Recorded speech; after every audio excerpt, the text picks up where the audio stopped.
हम लोग आरजीकर के डॉक्टर्स हैं और हम लोग एक जो भी आरजीकर में जो घटना हुई है उसके लिए प्रोटेस्ट कर रहे थे कुछ दिनों से। और आज हम लोग का रात में 11 बजे जितना भी एक ऑल फीमेल मार्च प्लान था, यहाँ से एक पीसफुली सारे फीमेल डॉक्टर्स जाने वाले थे शाम बाजार तक, और बाहर एकदम से बहुत सारा मॉब इकट्ठा हो गया और पुलिस उनको रोक नहीं पाई और वो पूरा मॉब अंदर घुस गया। हम लोग अपनी जान बचा के भागे हैं। उन लोगों ने किसी को देखा नहीं। जो भी वीडियोस आ रहे हैं या जो भी बातें सुनने में आ रही है, जो उनके सामने आ रहा था उनको मार रहे थे। हम पेशेंट पार्टी सबको उन्होंने मारना स्टार्ट कर दिया। डॉक्टर्स को भी बहुत ज्यादा चोट लगी है। कोई इधर, सब लोग अलग अलग जगह छुपे हुए हैं, जैसे आप देख ही रहे, हम लोग भी एक जगह पे छुपे हुए हैं। और जितनी भी गर्ल्स थी, जितनी फीमेल डॉक्टर्स थी, उनपे भी उन्होंने जितने भी वो लोग थे अटैक किया है। सब लोग अपनी अलग अलग जगह छुपे हुए हैं। हम लोग उनसे कुछ कांटेक्ट भी अभी उतने अच्छे से बना नहीं पा रहे हैं। और बाहर से भी अभी ये न्यूज आई है कि एक और मॉब फिर से शायद आने वाली है। एलएम हॉस्टल के पास है, 3 से 4 हजार तक के लोग हैं उसमें। तो मैं आप सब लोगों से जो भी देख रहे हैं ये अपील करता हूँ। उन्होंने हम लोग का सारा जितना भी स्टेज, वहाँ की चेयर्स, वहाँ का फैन, सब कुछ वैंडलाइज कर दिया है। और उसके बाद तो ये भी सुनने में कि अलग अलग वार्ड में घुस गए वो लोग, और लेडीज हॉस्टल में भी घुस गए और बॉयज हॉस्टल में घुस गए और पूरा इमरजेंसी उन्होंने तोड़ दिया। गायनी वार्ड में घुस गए, हर जगह इमरजेंसी टोटली वैंडलाइज, टोटली कुछ भी नहीं बचा गया। ईएनटी वार्ड तक घुस गए और हर जगह से वीडियोज आ रहे हैं, ये सब आ रहे हैं कि क्या क्या है। पुलिस एडमिनिस्ट्रेशन भी एकदम फेल हुआ है, कुछ भी हम लोग की हेल्प नहीं कर पा रहा है। पुलिस वाले खुद हम लोग के आगे आगे भाग रहे थे, कोई भी हम लोग की हेल्प नहीं कर पा रहा है। ये एक कंप्लीट फेलियर है पुलिस का और जो भी गवर्नमेंट है उसका, एडमिनिस्ट्रेशन का। हम लोग आप लोगों से अपील कर रहे हैं, जो भी देख रहे हैं प्लीज इस वीडियो को स्प्रेड कीजिए और हम लोग को बचाइए। हम लोग बहुत डरे हुए हैं। और एक लास्ट मैसेज ये है कि हम लोग का मूवमेंट रुकेगा नहीं। हम लोग को जितना भी दबाने की कोशिश किया जाएगा, हम लोग वापस आएंगे। और ये एकदम पीसफुल मूवमेंट चल रहा था, उसको आप लोग देख ही रहे हैं। आज एक फीमेल डॉक्टर के साथ ऐसा हुआ जिसपे ये पूरा मूवमेंट स्टार्ट हुआ, और एक फीमेल मार्च के दौरान ही बाहर मॉब ने हमें अटैक कर दिया। इसकी जिम्मेदारी कौन लेगा बताइए? अभी हम लोग यहाँ डर के बैठे हुए, कोई भी नहीं है बाहर। हमारा इतने दिन का मेहनत जो भी हम लोगों ने किया था सब तोड़ दिया उन लोगों ने। पूरा इमरजेंसी तोड़ दिया, पेशेंट्स को मारा, डॉक्टर्स को मारा। अब और क्या?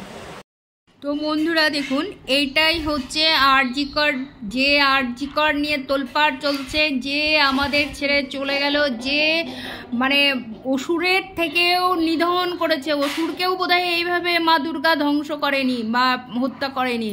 তো এই যে আরজিকর দেখতে পাচ্ছেন কি তোলপাড় চলছে, আর সেই 8ই আগস্ট থেকে আপনারা দেখতে পাচ্ছেন, অনেক ইউটিউব, ফেসবুক, অনেক খবরেও দেখতে পাচ্ছেন। তবুও আমি একটু আপনাদের সামনে এলাম তো দেখানোর জন্য।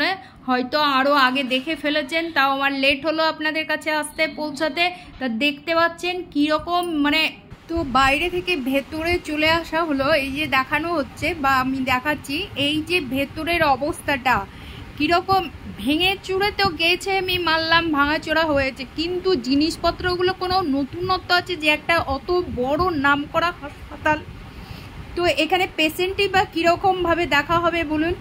এই যে জিনিসগুলো দেখতে পাচ্ছেন, কোনো নতুনত্ব কোনো জিনিসের মানে চোখে পড়ছে, সবই পুরনো। তো এত বড় হাসপাতালের নাম ডাক আছে, তো আমরা যে চিকিৎসা করতে আসবো বা যারা পড়াশোনা করতে আসছে, যারা এত কষ্ট করে, কেউ জমি বিক্রি করে, কেউ মানে যেমন পরিবেশে যে যেমনভাবে আসছে পড়াশোনা করতে, তো এইভাবে যদি পড়াশোনা হয় এই সব হাসপাতালে, তো আমাদের ছেলে মেয়েরা কোথায় যাবে? তো এই যে ধ্বংস হচ্ছে একের পর এক, কোথাও যাদবপুর স্কুলে যেমন ছেলেটা চলে গেল, এখান থেকে মেয়েটা চলে গেল, এইরকম হতে তো ছেলে মেয়ের সংখ্যাটা তো পরিমাণে কমে যাচ্ছে। তো আমাদের দেশে এই যে শিক্ষিত বা ভালো পড়াশোনার ছেলে মেয়েরা তো চলে যাচ্ছে, তাহলে যারা খারাপ আছে তারা তো ওই ভালো দেখে শিখবে, কিন্তু কোথায় শিখবে, কোথায়? আমরা যে পড়াশোনা করাচ্ছি ছেলে মেয়েদের, এই যে ঘড়িটা দেখতে পাচ্ছেন, ঘড়িটারও অবস্থাটা দেখুন। এত নাম করা হাসপাতাল, হ্যাঁ, সে গভর্নমেন্টই হোক আর ইয়েই হোক, কিন্তু আমাদের এদিককার হাসপাতাল তবু মনে হয় যে ভালো, কিন্তু এই যে নাম করা আরজিকর, তো এই হাসপাতালের অবস্থাটা কেন এইরকম বলুন তো? ভাবা যায়? ভাবতেই কীরকম লাগছে। তাহলে দেশের ছেলে মেয়ের সংখ্যাটা তো আস্তে আস্তে কমেই যাচ্ছে। এইভাবে যদি এখানে একটা, ওখানে একটা, এই কলেজ, ওই হাসপাতাল, এইভাবে তো ছেলে মেয়ে মানে কমে যাচ্ছে। আবার যারা উপরে উঠছে আস্তে আস্তে ছোট আছে, তারাও তো এই দেখে শিখছে। শত্রু বা একটা বাচ্চা ছেলে কোন রাস্তায় হাঁটবে, তো আপনারা তো দেখিয়ে দিচ্ছেন রে বাপু। তো ছেলে মেয়েরা কিভাবে পড়াশোনা শিখবে আর কিভাবে মানুষ তৈরি হবে বাচ্চাগুলোকে? যারা এই কাজটা করছেন বা করেছেন তাদের ঘরের ছেলে মেয়ের যদি কোনো না কোনো কারণে কোথাও না কোথাও এইরকম বিপদে পড়ে বা এইরকমভাবে হত্যা হয় অমানুষের মতন, তাদের এই অসুরের মতন যদি এইরকম তাদের ছেলে মেয়ের প্রতি হয়, তখন আপনারা কি করবেন বলুন তো? হ্যাঁ, এটার কোনো উত্তর আছে? যেমন আগুন, জল, পশু, মানে বাঘ, সিংহ, এদের যেমন বিশ্বাস নাই, খেপা কুকুর, খেপা শেয়াল, ভাঙা দেওয়াল, এদেরকে বিশ্বাস নাই, তো মানুষদের কোন পর্যায়ে নিয়ে চলে গেছে? কোন মানুষটাকে বিশ্বাস করবো আপনাদের কাছে? আপনারা বলুন তো, এর উত্তর দিন তো। তো আমাদের ছেলে মেয়েদের কি করে মানুষ করব, কি করে করব, কোথায় যাব, কোথায় শিক্ষিত করব, কোন জায়গায় পাঠালে শান্তি পাবো? এই যে 15ই আগস্টে আপনারা এই সব ঘটনাগুলো করছেন, তো আমাদের দেশে তো আমাদের দেশটা কোথায় স্বাধীন হয়েছে? একেই বলে স্বাধীন দেশ? হ্যাঁ, এটা তো পরাধীন দেশ। আপনারা তৈরি করে দিচ্ছেন পরাধীন তৈরি করে দিচ্ছেন, স্বাধীন তো নয় দেশটা। কি করে স্বাধীন হচ্ছে? এই যে রাখি পূর্ণিমা আসছে, রাখি ভাই বোন হাতে রাখি পরাবে, তো তার আগে একটা বোন চলে গেল দেশে থেকে, তাহলে ভাইটা কোথায় রাখিটা পরাবে? হ্যাঁ, কোথায় কোথায় কোথায় রাখিটা পরাবে বলুন তো? ওর উত্তর নেই, উত্তর পাবেন না। আজকে যে করেছে তার ঘরের মেয়ে বা তার ঘরের ছেলের যদি এইরকম ঘটনাটা ঘটে, বা এই 15ই আগস্ট, এই পুজোর আগে, এই রাখির আগে যদি হয়, তো আপনারা কি করবেন? কোথায় যাবেন?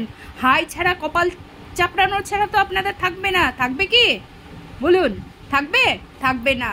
তো কেন এইগুলো করছেন? যারা করছেন কেন করছেন? দেশের একটা করে তো ভোট নেওয়ার সময় তো ভোট নেবেন, তো একটা করে কমে গেলে ভোটটা আপনারা পাবেন কোথায়? টাকা দিয়ে ভোট কেনা যায় আপনাদের কাছে যায়। আরে বাবা, ওপরে দেখতে চিকন চাকন আর ভেতরে পোকা লাগা বেগুন। ভেতরে কি পোকাটা? বেগুন যেই কাটতে গেছি, বেগুনের ভেতরে এত বড় পোকা। ভাজা হলো না, বাদ চলে গেল, আমার পয়সাটাও চলে গেল বাজার থেকে বেগুনটা কিনে নিয়ে। ঠিক পর্যায়ে আপনাদের ঠিক সেই রকম অবস্থা। আজকে করছেন, কালকে আপনার ভেতর থেকে পোকা বার হবে। বুঝলেন? আজকে আপনার ছেলে মেয়ে না করতে পারে, বিশাল টাকা পয়সা করে নিয়েছে, ইনকাম করে নিয়েছে, বসে খাচ্ছেন, কালকে দেখবেন সেও পথের ভিখারি হয়ে গেল। হ্যাঁ, মেরে লাভ নেই। দেশটাকে স্বাধীন করুন। 15ই আগস্টের আগে এই ঘটনাটা ঘটিয়েছেন, আপনারা শান্তি পাবেন না। আমাদেরও ঘরের ছেলে মেয়ে আছে, আপনারাও আছে। যে করেছেন আপনারা পশু। আর কিছু বলার আমার নেই। ভিডিওটা দেখবেন, ভাঙাচোরাটা দেখুন, ভিডিওটা খুলে। তো এইরকম খবরেও দেখেছেন বা আরও ইউটিউব চ্যানেলে দিয়েছে, আপনারা দেখবেন আর কমেন্ট বক্সে জানাবেন আমি কি ভুল বললাম না ঠিক বললাম। ঠিক আছে? আর ভালো লাগলে চ্যানেলটাকে সাবস্ক্রাইব করবেন আর আমার সাথে থাকবেন, আমিও আপনাদের সাথে থাকবো। এখানেই রাখলাম, ধন্যবাদ।